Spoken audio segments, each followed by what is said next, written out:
ជំរាបសួរប្រិមត្តពុកម៉ែបងប្អូនអរគ្នាជាទីមេត្រីមកលេងកូនថ្ងៃនេះគឺប្លែកបាទប្លែកហ្នឹងដោយសារតែបានឃើញសត្វភេគាត់ហែលលេងបាទនៅក្នុងទឹកនៅក្នុងប្រាសាទអង្គរវត្តតែម្ដងហើយកម្របានជួបប្រិមត្តពុកម៉ែបងប្អូនអរគ្នាបាទកម្របានជួបមែនតែម្ដងអញ្ចឹង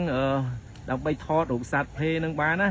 យើងត្រូវពួនចាំបាទពួនចាំថតប៉ុន្តែភេមួយនេះប្រហែលជាបែកវងហើយស៊ាំជាមួយនឹងមនុស្សអញ្ចឹងយើងអាចឈរថតលេងក៏ដូចជាមើលគាត់ហែលទឹកលេងកំសាន្តនៅក្នុងបរិវេណនៃប្រាសាទអង្គរនេះផងដែរ